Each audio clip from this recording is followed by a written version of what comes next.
Over the past 8 months, we've embarked on a very rigorous campaign to advocate for the passage of the Reserved Seats for Women's Bill into law, which I know all of you are very privy of its intricacies. It looks to add 74 additional seats to the National Assembly and 108 seats across the 36 states' assemblies, giving you a total of 182 additional seats for women to contest. You've all been here before, but in our conference room. Today we brought you down to our studio because we have a very cool tool that our young civic advocates have launched. And it's called the 469 tracker, which is right behind me. 469 stands for the number of parliamentarians in the National Assembly. That is 109 senators and 360 members of the House of Representatives, giving you a total of 469 members of Parliament. This tool is looking to track their stance on the Reserved Seats for Women's Bill. We're very excited that as of today, October 24th, 2025, we have mostly green states, which means that most legislators, the majority of legislators in this state, are in support of the Reserved Seats for Women's Bill. So we used a traffic light system. Green means they're in support. Red means that they're against. And we are not at Uhuru yet, because this is a live data system where we will keep updating it until the day of voting. So we are hopeful that those who are in support today will remain and retain their support until the very day of voting, and those who are against will be able to convince them otherwise right before voting. So everyone can go to 469tracker.com to find out the stance of their parliamentarians regarding their support for the Reserved Seats for Women's Bill. And I know questions always come up about, is it against meritocracy? Is it tokenism? But we always respond and explain to people that this is not an appointive system. This is an elective one. Women will be contesting amongst each other. Therefore, the women with the capacity, the women with the competence, we are hopeful will emerge victorious at the end of this process. And remember, this is a temporary special measure. It will last for only 16 years, which is equivalent to 4 election cycles. And after that, we're hoping that the number of women who are involved in decision-making have increased to a substantial amount, like we saw with the affirmative action in Rwanda, in Kenya, in Senegal, in South Africa.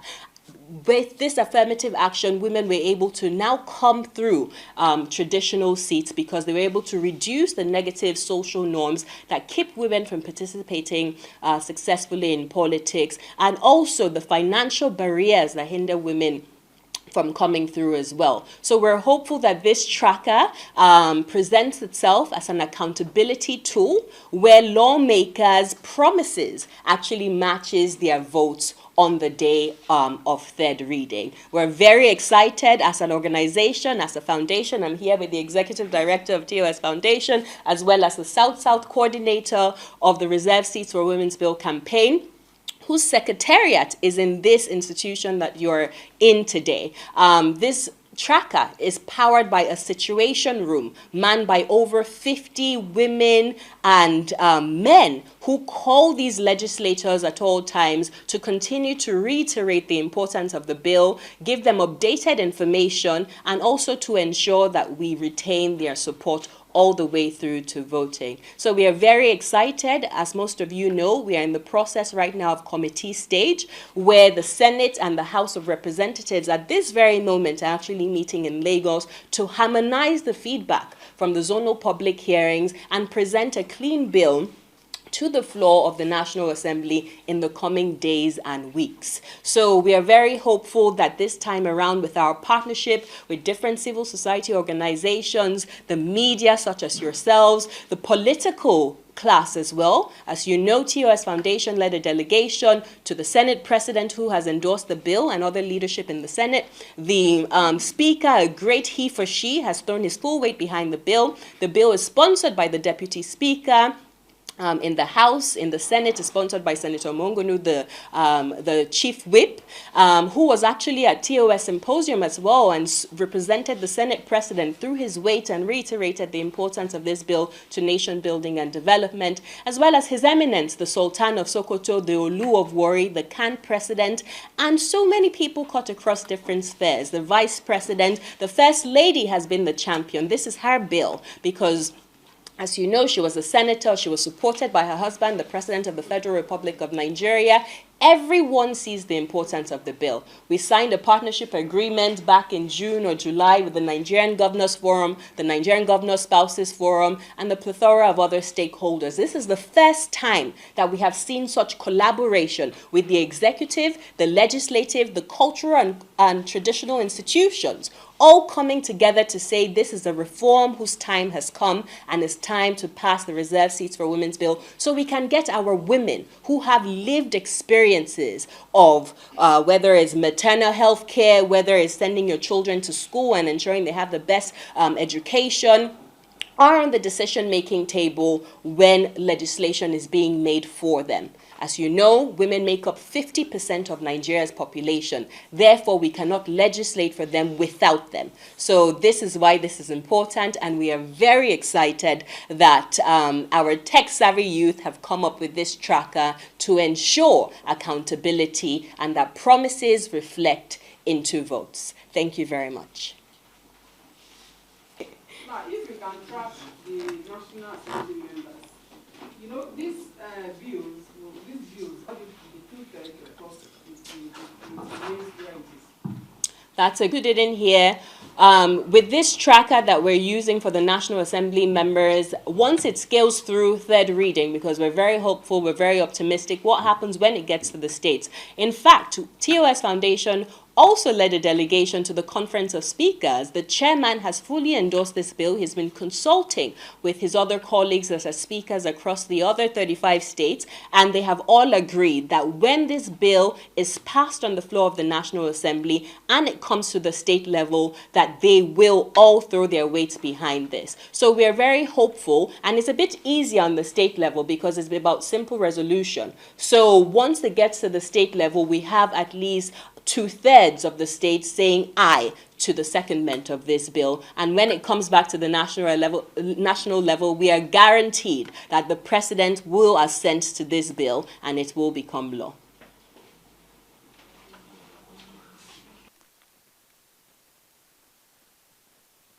.com, right? It tells you how many days till voting, 10 days, 10 hours, 1 minute, 48 seconds, right? Then you go all the way down. You choose your state. What state should we choose?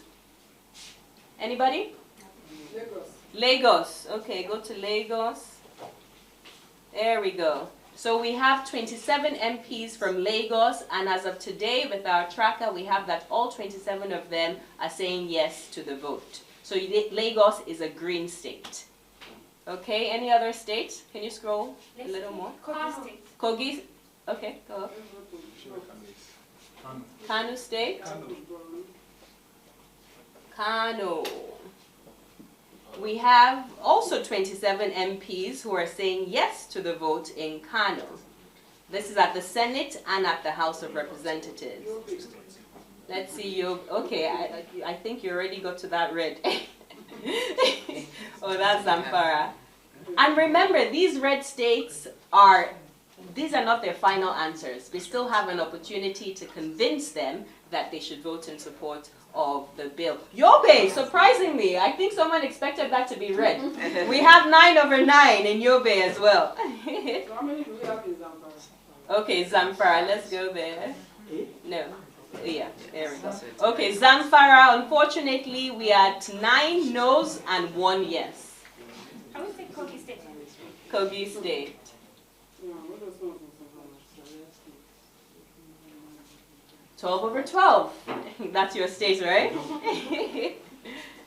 So the whole point of this is to ensure that you keep on calling the lawmakers, because as I said, a yes today is not necessarily a celebration just yet, because these yeses that we've gotten must translate to votes at the floor of the National Assembly during third reading. So we must keep on putting that positive pressure on them, praising the ones who have said yes so far, and for the ones who are still not convinced, calling them to tell them the importance of it, so we can flip all these states to green before the vote. And all greens do not mean that all MPs. So for example, I think go back to where you were before.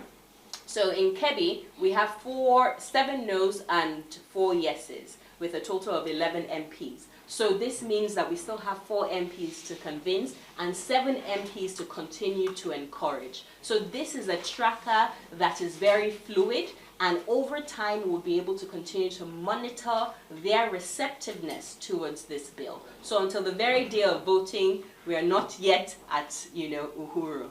But this is a very fantastic tool for us to be able to track and hold our parliamentarians accountable.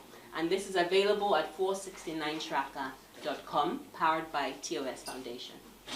Thank you all so much. So what percentage do we have now of the states?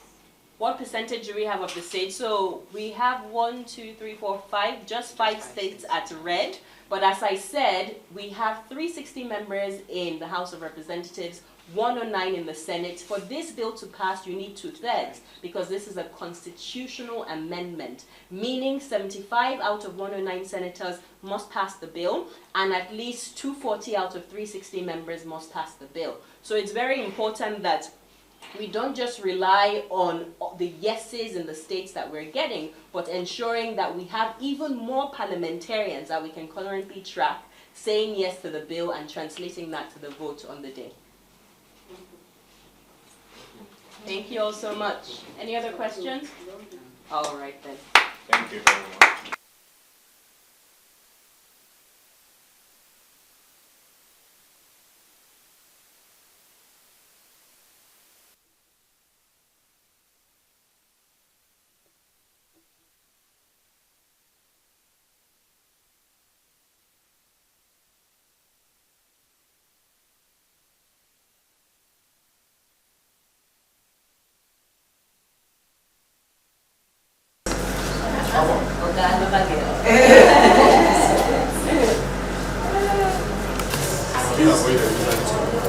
We're being exactly.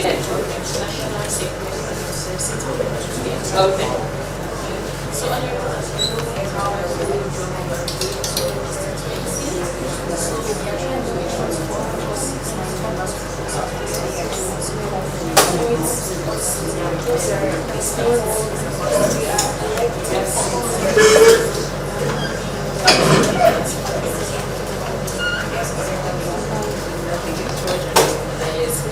So much appreciated that. Thank you very much. So please, we'll like to Bill, then you ask them about their day, show that you care about them before we go into the ask. Remember, your constituents must be happy with you, leader, for supporting the bill. Based on the data that we've collected so far, we already know where their positioning is. So if it's a senator or a House of Rep member that's already in support, then we're re-emphasizing to them that we thank them for supporting this bill. And for those of them who are against, we know the strategy to also utilize by showing them that this bill is not looking to take away their seats, but looking to add additional seats so women can participate in national development. Because leaving behind women means stagnating the country and not having people with lived experiences being able to participate in laws that affect the general populace. So are we good with this? Yes. All right, let's get to calling.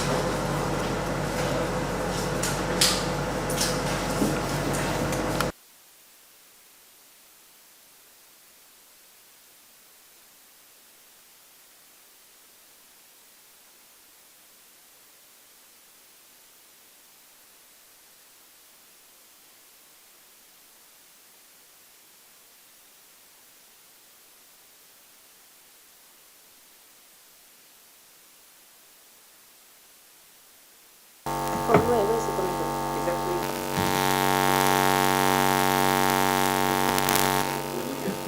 Just use your hand and then give me.